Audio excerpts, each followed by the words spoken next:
The wind had a voice that night. It screamed low and long through the bare November trees, rattling the frozen branches like knucklebones against each other.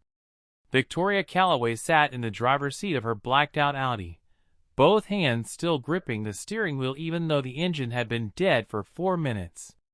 The heater had already gone quiet. In its place silence, and cold, and the muffled siege of a Montana blizzard pressing against every pane of glass. She stared at the dashboard.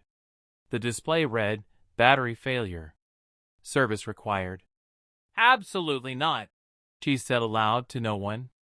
Victoria Calloway was the kind of woman who did not accept bad news gracefully. She was 41 years old, the founder and sole executive chair of Callaway Infrastructure Group, a firm responsible for building 3 major bridges, 2 urban transit systems, and one of the tallest mixed-use towers currently under construction in Seattle. She had survived a hostile board takeover, a public divorce, and a Forbes cover that called her brutal, brilliant, and entirely alone. She had not survived them by sitting quietly in broken vehicles and blizzards. She grabbed her phone. No signal. She reached for the emergency road kit her assistant Priya had packed in the trunk 2 months ago, after the last Montana trip. She had never touched it. She had never needed to.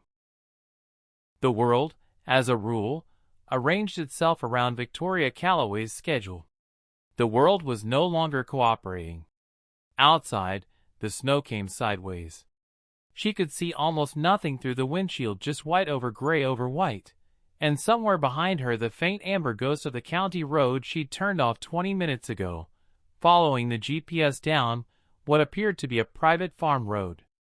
The GPS had died along with the battery. She was somewhere between Billings and nowhere, on a Thursday in November, wearing a cashmere coat that was going to be completely insufficient within the next half hour. She opened the door, and the cold hit her like a wall. She gasped, steadied herself against the frame, and forced herself to move. She would walk. She would find a light. She would not freeze to death on the side of a farm road in Montana because of a battery failure. 3 miles north, in a farmhouse that smelled of pine resin, old wool, and the particular kind of silence that comes from living alone for a long time, Eli Castor was eating his supper. He sat at the kitchen table with a bowl of stew and a cracked paperback copy of a Cormac McCarthy novel, his long legs stretched out under the table, his work boots still on because he'd forgotten to take them off or hadn't bothered. Same thing at this point. He was 44. His hands were the hands of a man who had spent 2 decades on this land, rough at the knuckles, stained faintly with engine grease at the base of his left thumb, missing a sliver of the nail on his right index finger from an incident involving a fence staple in September. He was not a handsome man in any composed way. His face was weathered past what his years should have produced, with lines around the eyes from squinting into sun and wind, and a jaw that suggested stubbornness even in repose. But there was something in the way he sat, unhurried, grounded, entirely himself, that had a kind of quiet gravity. The farm had been his parents'. It was his now, debt and all. He turned a page. Outside, the blizzard intensified. Eli's dog, a cattle mix named Wren, lifted her head from the floor and looked toward the window. Her ears pricked. Then she stood up entirely. Eli looked up from the book. Wren walked to the front door and stood there. He set down his spoon, listening. For a moment, there was nothing but wind. Then, distant, irregular, barely audible over the storm, he thought he heard something else. He stood, went to the hook by the door, pulled on his coat and his hat, and went outside into the dark. The cold hit him clean. He was used to it. He stood on the porch and listened. There, again, a sound. Movement in the snow. Something labored. He grabbed the flashlight from the porch hook and walked toward it. The beam found her about 40 yards out, at the edge of the tree, a woman in a long pale coat that was already dark with snow, picking her way through the drift with her arms wrapped tight around herself, her breath coming in short visible bursts. She was wearing heeled boots. She was not dressed for any of this. She was moving with absolute, white-knuckled determination, like a woman who had decided she was not going to ask the storm for permission. He stopped. She looked up. Her eyes found the flashlight and held it. For a moment, just a moment, neither of them moved. "My car broke down," she said. Her voice was controlled. She wasn't going to be the kind of person who sounded frightened, even now. Eli looked at her coat, her shoes, the snow in her hair. "You'd better come inside," he said. He turned and walked back toward the house. After a beat, she followed. The farmhouse was warm in the way old houses are warm, not the engineered, circulated warmth of central heating, but the dense, layered warmth of a space that had been lived in and heated for decades. It came from the cast iron wood stove in the corner of the kitchen, from the low beam ceiling holding the heat close, from the stackable blankets on the armchair. Victoria stood just inside the door, dripping. Eli hung his coat on the hook, set the flashlight on the shelf, and turned to look at her. She was surveying the kitchen with the careful, evaluating expression of someone who had walked into thousands of rooms in her professional life and was reflexively taking stock. The stove, the scarred wooden table, the bowl of half-eaten stew, the paperback lying face down, bent at the spine.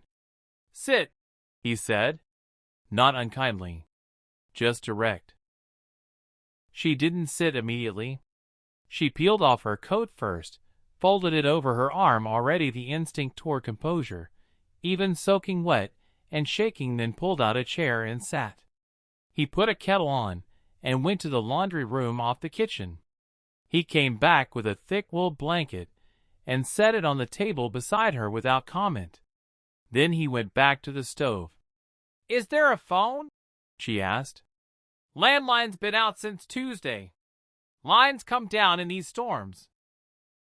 Cell doesn't reach this far into the valley." She absorbed this. "The road, how bad is it?" "Bad enough." He didn't elaborate.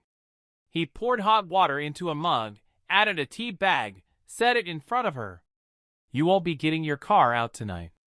Likely not tomorrow either, depending on what the plows do." She looked at the mug. She looked at him. Something in her expression shifted, not broke, not quite, but bent.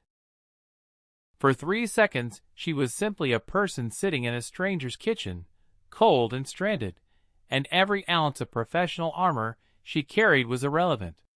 "Right," she said quietly. She wrapped both hands around the mug. He sat back down across from her with his own coffee, picked up his book, then set it back down. It would have been rude to read. He wasn't good at small talk. He looked at the window instead. "I'm Victoria," she said. "Eli." Silence. The stove ticked. "Thank you," she said, "for coming out." He looked at her then. She was looking at the table, not at him, saying the words with the particular careful formality of someone who didn't say thank you very often, at least not like this, not plainly, not without a transaction attached to it. "Wren heard you," he said. "The dog?" She almost smiled. "So I have the dog to thank. You can tell her yourself. She'll be back in from the barn in an hour." Victoria looked up at that, something genuinely surprised crossing her face, and then something happened that neither of them expected. Eli's eyes went to her wrist. She pushed up the sleeve of her sweater to wrap her hands around the mug, and the bracelet was there, a thin silver chain with a single small charm, a 4-leaf clover, worn and slightly tarnished. A child's bracelet. An old one, not a fashion piece. He went still. The stillness was so complete and so sudden that Victoria noticed it. She watched his face. Something moved across it, something that came up from somewhere deep and old, like water rising in a well, and then he controlled it. He looked away. He picked up his coffee. But for one suspended moment, before he caught himself, his expression had been completely unguarded. And what was in it, what she had seen, just briefly, was not recognition exactly. It was grief. And something like longing. And something that looked, against all logic, like pain. She looked down at the bracelet. She'd had it for years. Her late aunt had left it to her, a small, unremarkable piece in a box of jewelry that had come with the estate, and she kept it, not for its value, but because it was the sort of small, strange thing that doesn't fit anywhere, and so you keep it. She wore it sometimes on travel days. She didn't know why. She looked back at Eli. He was looking at the window again, his jaw set, his hands around his mug. "It's getting worse out there," he said. His voice was entirely level. She watched him for another moment. "Yes," she said. "It sounds like it." She didn't ask about the bracelet. Something in his stillness told her not yet. But the question was already in her chest, small and insistent, like a splinter she couldn't see but could feel. They sat in the warm kitchen while the blizzard raged outside, two strangers drinking tea and coffee in near silence, the stove ticking. And everything had already changed, though neither of them could have said exactly when. He showed her the guest room without ceremony. It was small and clean, with a patchwork quilt on a narrow bed and a window full of rushing white dark. He brought her a pair of wool socks and a flannel shirt. "Sleep warmer than that sweater," and left her at the door with no further conversation. She lay on the bed in the dark and stared at the ceiling. She was not someone who slept easily in unfamiliar places. She was not someone who found silence restful. Her mind was, as a rule, a very busy machine, and it ran best with input, data, schedules, problems, projections. Lying in a farmer's guest room in the middle of a Montana blizzard with no phone, and no laptop, and no Priya to coordinate her morning, this was its own kind of emergency. But what kept her awake was not the strangeness of the room. It was his face. She turned the bracelet on her wrist in the dark, the way she sometimes did when she was thinking. The small clover charm, warm from her skin. She thought about the look that had crossed Eli Castor's face when he'd seen it, that complete, involuntary unguarding, and something about it lodged in her chest and refused to leave. She told herself it was nothing. A coincidence. A passing resemblance to something. Men in isolated places got strange. That was the folklore. She was reading into it because she was tired and cold, and the situation was already bizarre enough to make her imagination overactive. By midnight, she had convinced herself. By 2 a.m., she was less sure. Downstairs, Eli didn't sleep. He sat by the stove long after the house had gone quiet, his elbows on his knees, a glass of whiskey untouched on the floor beside the chair. Wren had come in from the barn and settled at his feet. He stared at the fire through the stove grate, and did not move for a very long time. He knew what that bracelet was. He had held it once, years ago, in a hospital room, in the hand of a person he had lost. He had turned it over and read the tiny engraving on the clasped 3 letters, too small to see unless you knew to look, and then put it back in the box with the other things that had been returned to next of kin, and signed his name on a line, and walked out into a hospital parking lot, and sat in his truck for an hour before he could drive. He had not expected to see it again. He had certainly not expected to see it wrapped around the wrist of a woman who appeared out of the blizzard and into his kitchen as though dropped there from a height. He picked up the whiskey, set it back down. He was not going to say anything. There was nothing to say. Whatever the story was, an estate, a purchase, a gift, a coincidence, it was not his story anymore. He had made his peace with that, or he had gotten very good at behaving as though he had, which amounted to the same thing in practical terms. He was not going to reopen something that had been sealed for 7 years. He was not. Rin raised her head, looked at him with her steady cattle dog eyes, and made a sound that was not quite a whine. "Go to sleep," he told her. She put her head back down, but her eyes stayed open. In the morning, Victoria came downstairs to find coffee made and Eli already outside, visible through the window as a dark shade moving through the white, checking the outbuildings. She poured herself a cup and stood at the window and watched him work the unhurried economy of his movements, the way he seemed entirely unbothered by the cold, the way the farm seemed to organize itself around his presence. He came in stamping snow off his boots, and she was at the table, working. She had found a legal pad in the kitchen drawer and a pen, and had been writing in her small cramped hand, because she could not simply exist without something to work on.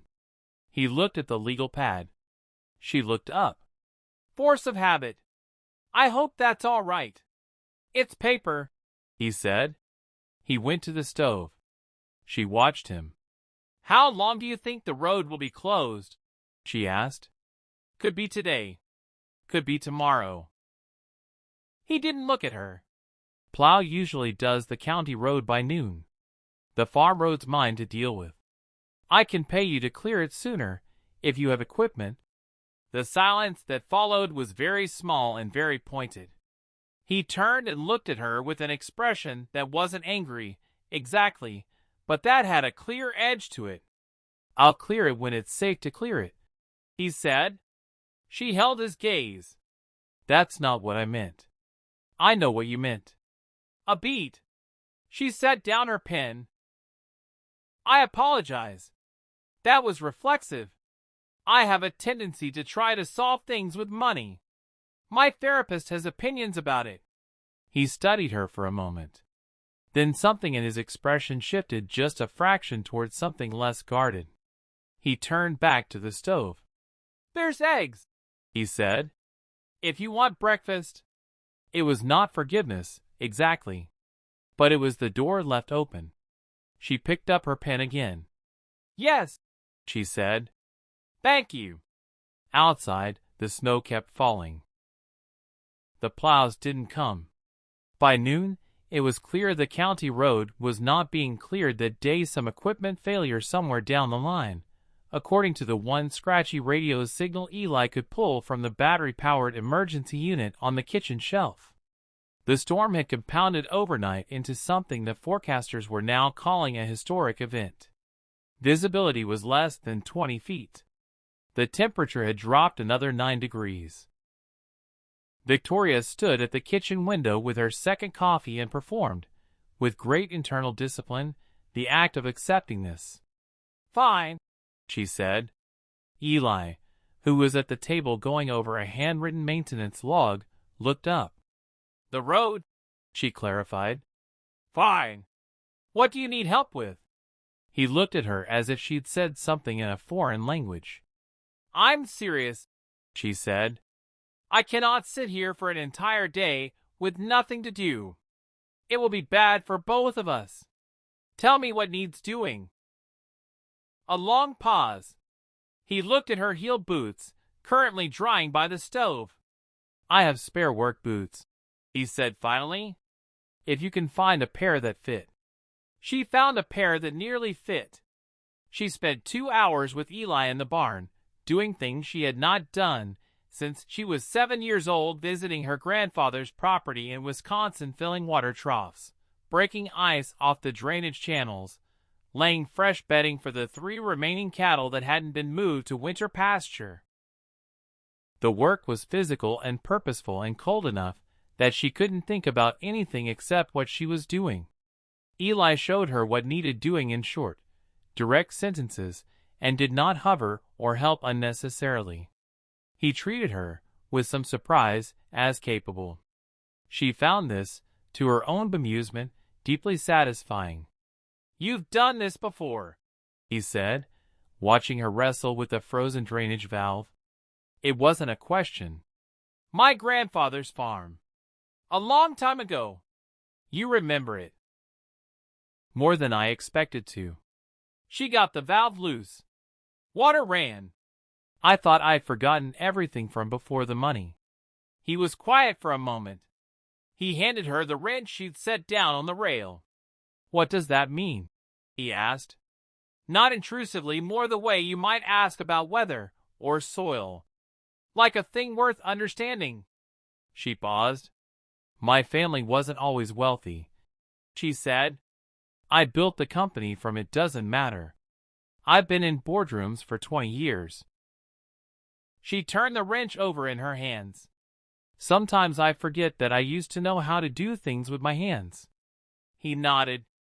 Absorbed this without comment, which she was beginning to understand was simply how he processed information, not indifference, but the refusal to respond with noise when silence said the same thing.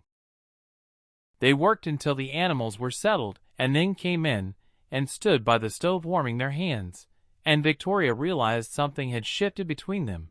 Frictionlessly, during the work, the adversarial politeness of the morning had been replaced by something more like the easy quiet of people who have worked beside each other. You're good at this, she said. I've been doing it for 22 years. You've never wanted anything else? He looked at her, and for a moment something moved behind his eyes, something complicated and layered that she had no map for. I wanted other things once, he said. The farm stayed. She didn't push it.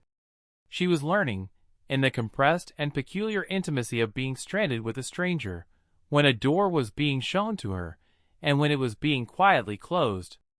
After lunch sandwiches, efficient, no fuss, he found her at the bookshelf in the hall, reading the spines.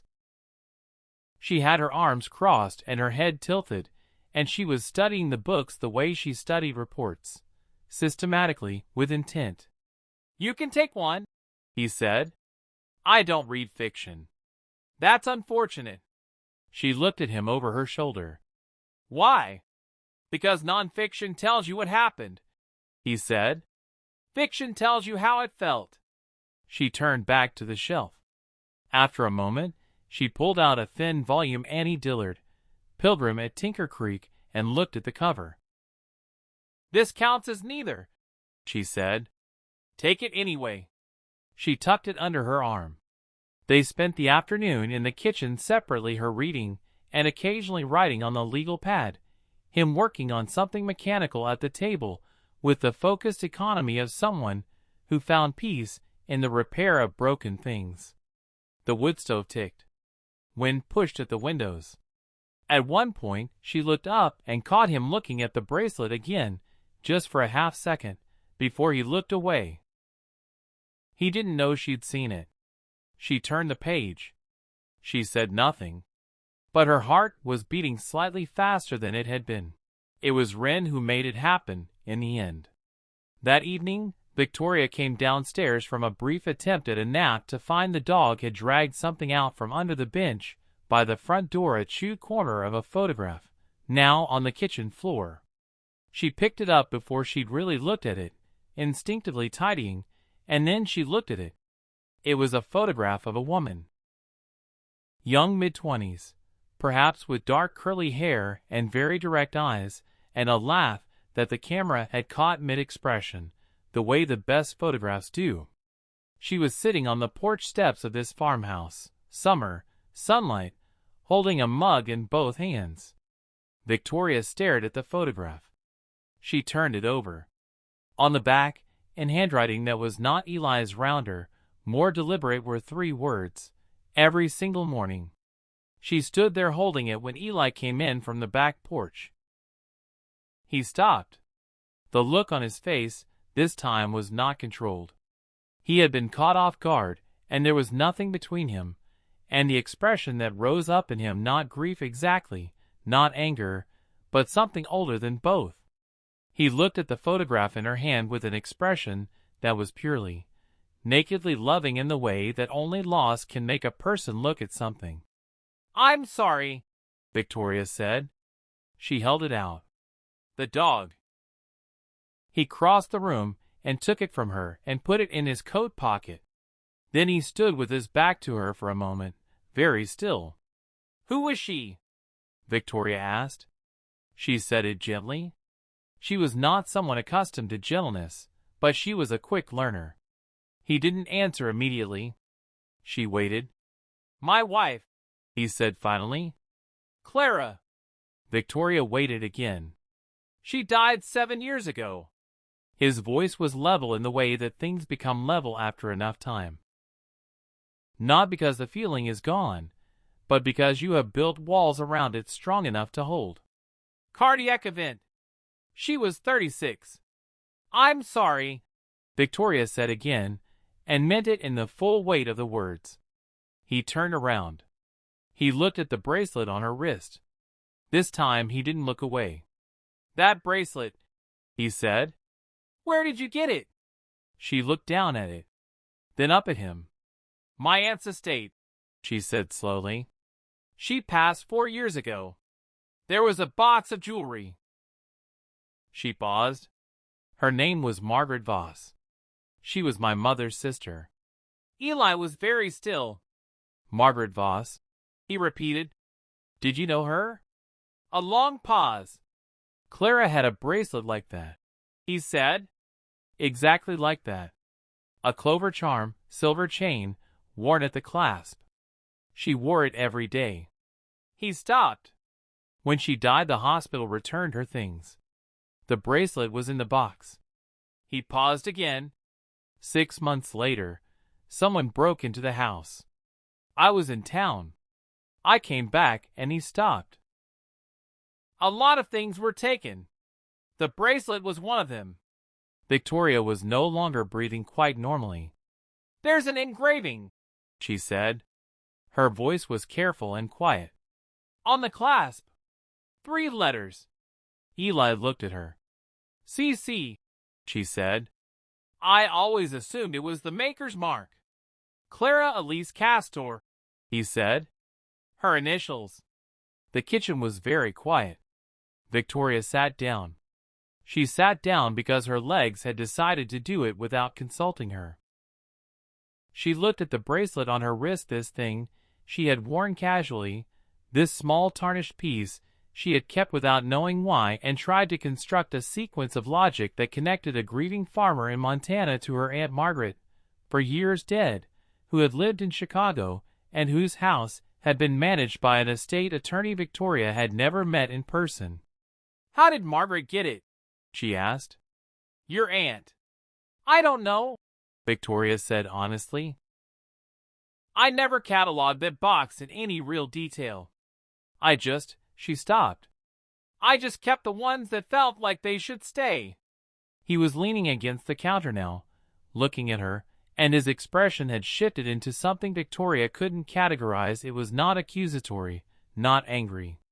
It was something bewildered and raw and exhausted, like a man who has been braced against a door for years and has just discovered the room behind it is different than he feared. I'd like it back, he said. The directness of it knocked the air out of her. Of course, she said immediately. She unclasped it. Her hands were entirely steady. She set it on the table between them and pulled her hand back.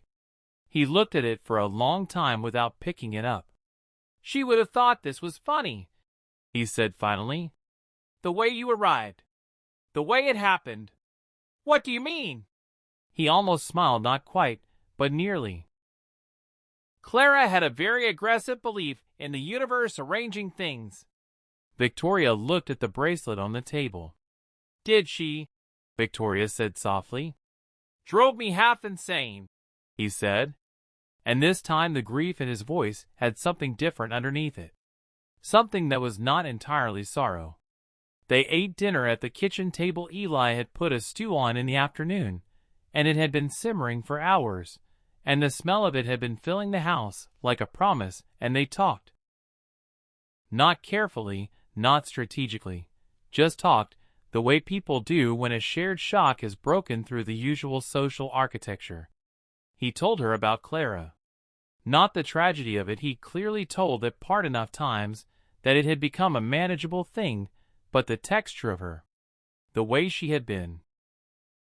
How she had insisted on planting sunflowers along the south fence even though the deer ate them every July without fail, and she had simply replanted them the next year without complaint, as though the deer were a known variable rather than a problem. How she had read cookbooks like novels, front to back, for the narrative. How she had been, by all accounts, more socially intelligent than him by a significant margin, and had managed their combined social life with a diplomat's care while he stood beside her at parties looking, as she had described it, thoughtfully remote. Victoria laughed at that. It was a real laugh, not a polished one. Thoughtfully remote, she repeated. She was being generous, he said. There was something in his voice now still weighted, but not closed. I'm just remote. You're not, she said, and meant it, which surprised her. He looked at her. You're very direct, she amended. That's different. Kinder way to say it. Accurate way to say it. She pushed her bowl aside and rested her chin on her hand. My ex-husband used to say I was impressively self-sufficient, which he meant as a compliment until it turned into a complaint. When did it change? When we had our first real crisis and he realized I didn't actually need him to solve it, she said. He wanted to be needed. I didn't know how to need people. A pause. I still don't, really. I built an entire company to avoid having to. That's honest. Priya, my assistant, she sent me a card last Christmas that said to the most capable person I know, who I wish would ask for help sometimes. Signed it, and then crossed out the signature and wrote someone who cares. Victoria looked at the table. I put it in a drawer. Eli was quiet for a moment. Then, you kept it, though. She blinked. Yes. That's something. She looked at him.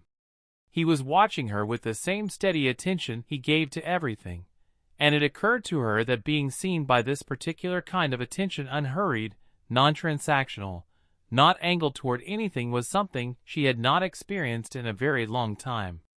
Possibly ever. She found it slightly alarming and entirely disarming in equal measure. You should have been a therapist, she said. I have good animals, he said. Same skill set. She burst out laughing genuinely, unexpectedly, loudly enough that Wren lifted her head from the corner and looked over. I'm going to tell my therapist you said that, Victoria said. Tell her she's welcome. The evening moved into the particular unhurried rhythm that forms when two people have run out of posturing and are simply in a room together. He washed dishes. She dried them, and they talked about the farm, about the city, about the specific kind of loneliness that is different from being alone, which they had both, apparently, spent considerable time thinking about. He asked her what she was working on, and she explained, briefly, the Seattle Tower project, and he asked 3 or 4 questions that revealed, in their specificity, a structural understanding she had not expected. She mentioned this. I built a house, he said, after Clara. Needed something to do with my hands. He nodded toward the guest room. That addition. 3 years ago. You built a house, she said. By yourself. Mostly. And you're just living out here on 40 acres being quietly extraordinary at things without telling anyone. He was quiet for a moment. Then, very carefully, you're the first person who's used that word about me. The way he said it, not false modesty, not fishing for more. Just the plain statement of a man unaccustomed to being seen landed somewhere in Victoria's chest and stayed there, warm and aching. Well, she said, I build things for a living. I recognize structural integrity when I see it. He looked at her for a moment.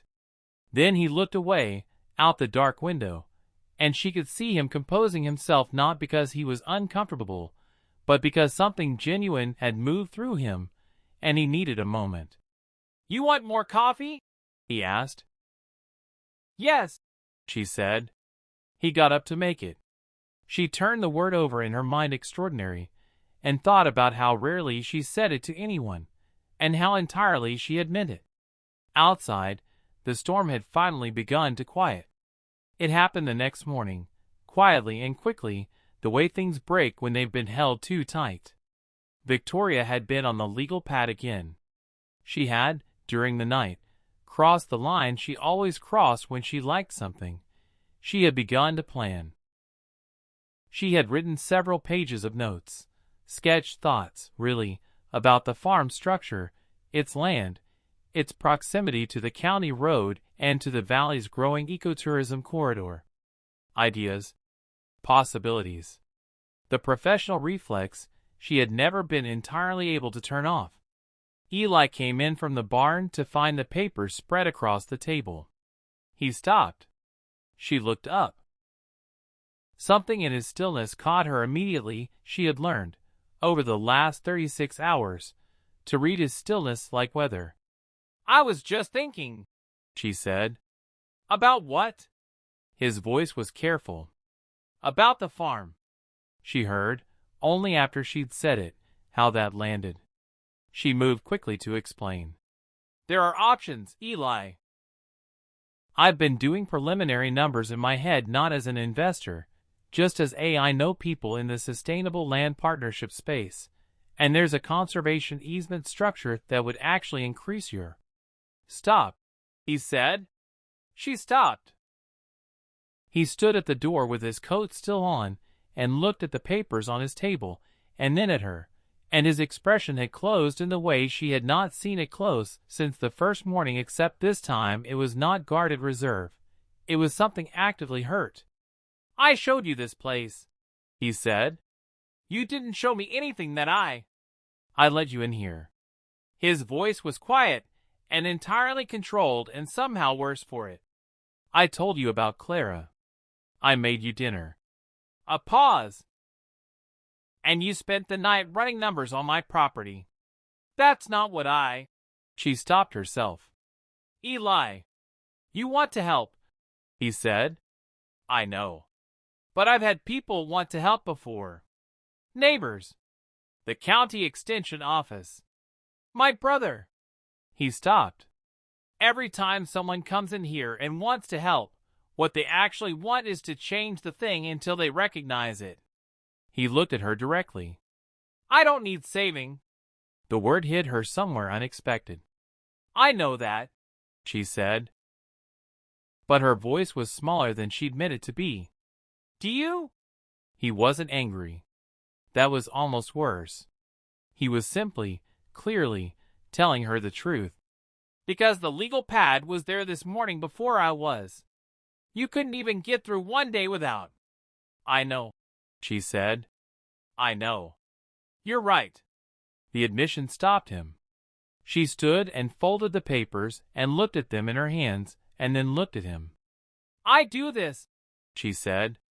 "I see something I think I can improve and She stopped. "I don't know how to be present in something without trying to build it into something better. I've been doing it since I was 22. A pause.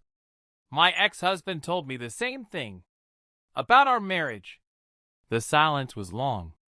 "I wasn't trying to diminish what you have," she said. "I was trying to—" She stopped again. "I liked what you showed me. I wanted to protect it. I did it wrong." He looked at her for a long moment. "You can't fix everything," he said. "I know. You clearly don't." She met his eyes. "Maybe not, but I'm aware of it, which has to count for something." He said nothing. He went to the window and stood there with his back to her, and outside the road was visible now for the first time. The snow had stopped in the night, and the world was white and still and clean. "The road will be passable by this afternoon," he said. The finality in it was unmistakable. Victoria folded the legal pad in half and set it in the recycling bin by the door, not demonstratively, just placed it there. Then she went to the guest room to pack what little she had. She sat on the edge of the narrow bed for a moment. The bracelet was still on the table downstairs, where she'd put it last night. She had assumed he'd take it. She had not heard him pick it up. She pressed her palms flat against her thighs and thought about what Eli had said, "You can't fix everything." She thought about what she hadn't said in return, "I know. I just didn't want to lose this one." She hadn't said it because she didn't know yet what this one was. It had been 2 days. It was a snowstorm, and a broken car, and a borrowed pair of wool socks, and 3 conversations at a kitchen table. It was ridiculous to feel the specific hollow quality currently sitting behind her sternum about a person she had met 38 hours ago. She pressed her palms against her thighs and breathed. Then she stood up and went downstairs. The road was passable by 2 o'clock. Eli walked out with her and jump-started the Audi with cables from the barn. The battery failure had been simple enough, he said. Probably a failed cell in the cold. She should get it replaced in Billings before driving any further. He said this in the same tone as everything else. Informative, practical, stripped of performance. He closed the hood. She stood by the driver's door with her hand on the handle and the engine idling warm. The bracelet was in her coat pocket. She had picked it up from the table as she'd left the kitchen, because he still hadn't taken it, and she hadn't known what else to do with it. She should have asked him. She hadn't. "Thank you," she said, "for the shelter. And the boots. And the—" she stopped. "For everything." "It wasn't anything," he said. "It was," she said. "To me." He was standing with his hands in his coat pockets and his face in the particular configuration she now recognized as him feeling something he wasn't going to name. She had learned a lot about his silences in 38 hours. She knew which ones were comfortable and which ones were holding something in. This one was holding something in. She got in the car. She pulled forward slowly on the packed snow, navigating down the farm road toward the county road. She watched the farmhouse disappear in her rearview mirror, the porch, the dark barn behind it, the bare tree-line, and the small figure of him standing in the white yard watching her go. She drove for 11 minutes. She pulled over. She sat in the running car on the shoulder of the county road with her hands in her lap and looked at the snow-covered fields and thought about what she was doing. She thought about what Eli had said. Every time someone comes in here and wants to help, what they actually want is to change the thing until they recognize it. She thought about the fact that she had not, in the end, tried to explain the legal pad differently or defend herself more skillfully. She had said, "I know. You're right. I did it wrong." She had put the papers in the recycling bin. These were not things Victoria Calloway normally did. She thought about what she hadn't said on the porch, that she wanted his phone number, that she wanted to drive back to Billings and then come back, that she did not want this particular strange, fierce, quiet thing, whatever it was, this loose and tentative thread, to end at a car door on a snow-covered farm road. She thought about what she was afraid of. She was afraid he would say no. She was afraid she had already used up whatever goodwill he had extended toward her. She was afraid, and this was the real one, the one underneath everything, the one she usually refused to look at directly, that she would ask someone to want her, and they would weigh the asking and find her lacking. She sat with this for 6 minutes. Then she put the car in reverse. Eli was in the barn when he heard the car come back. He stood still for a moment. He had spent the last 11 minutes not doing what he was supposed to be doing, which was fixing the latch on the second stall, and instead standing in the middle of the barn with his hand on the rail, thinking about something he had not planned to think about. He had thought about the first morning, her in the cashmere coat, picking her way through the snow with that absolute, unapologetic determination. He had thought about the way she'd laughed at the dinner table, unguarded, genuinely surprised by herself. He had thought about what she'd said, "I liked what you showed me. I wanted to protect it. I did it wrong. He had thought about the fact that in 38 hours, she had been the first person to sit at his kitchen table and ask him what he wanted. Not what the farm needed, not what was practical, not what Clara would have wanted. What he wanted. He had not answered the question. He had deflected. Because the honest answer was something he hadn't said out loud in 7 years, and he wasn't sure the word still worked. He heard footsteps on the barn floor.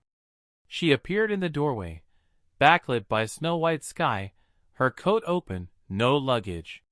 She had come back empty-handed, which meant she had come back for something, not to retrieve something.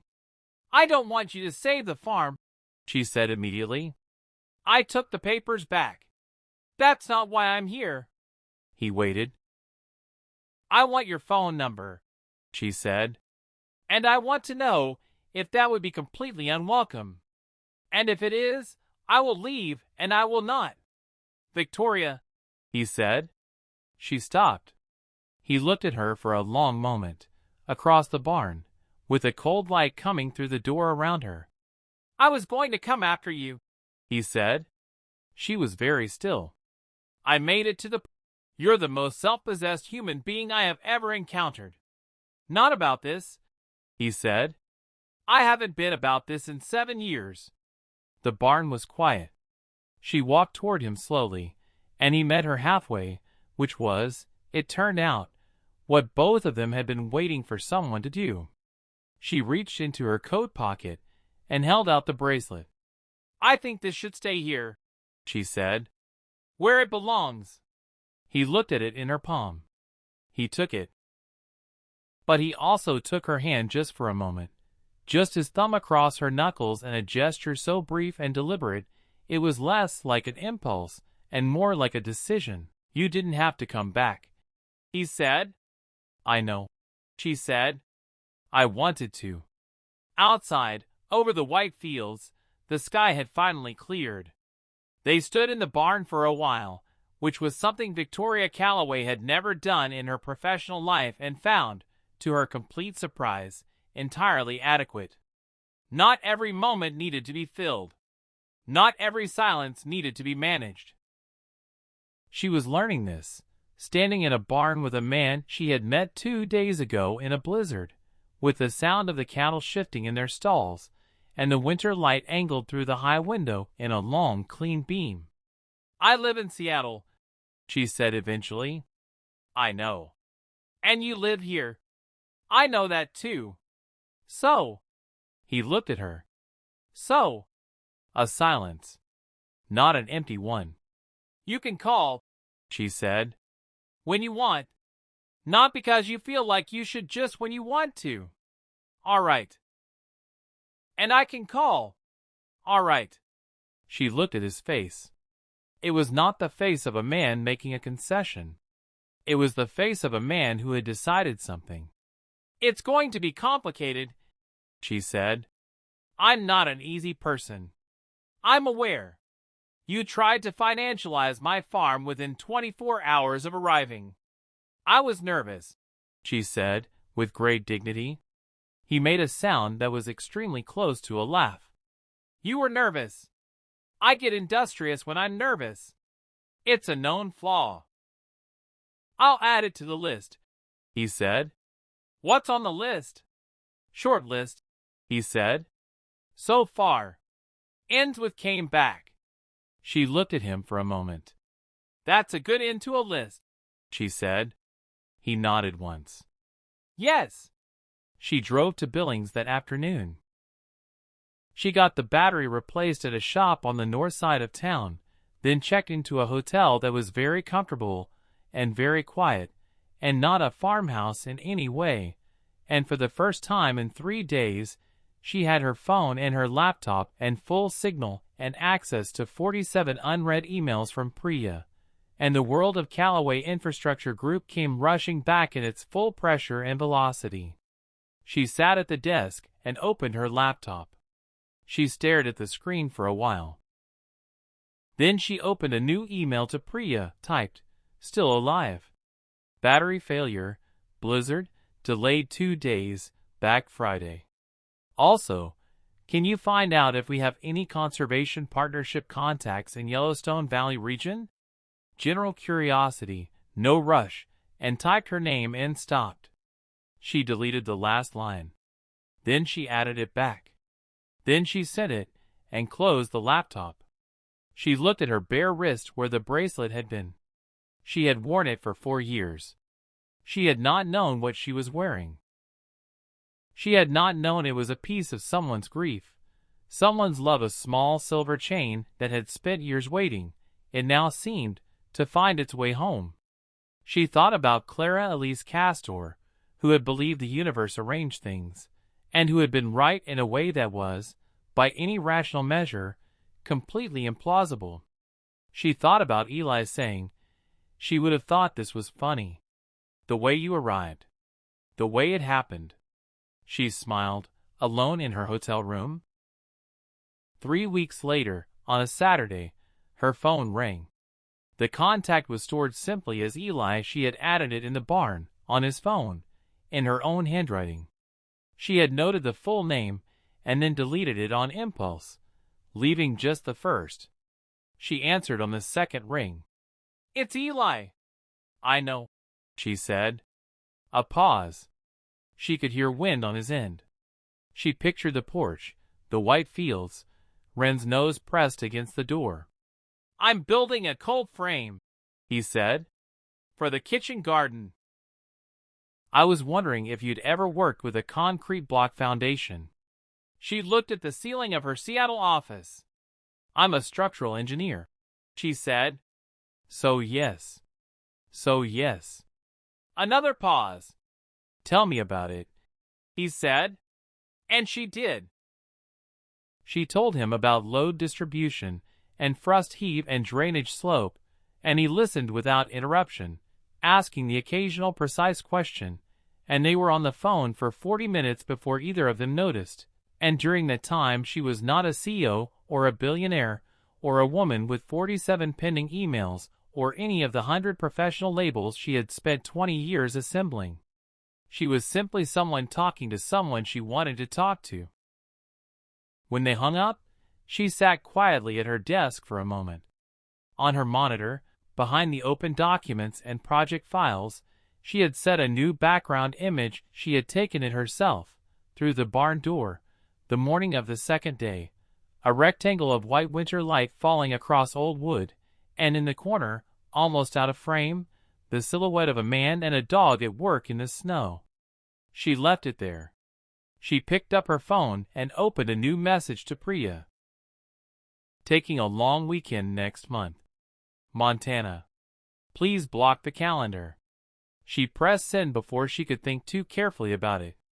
Outside her office windows, Seattle's winter sky was low and white and moving.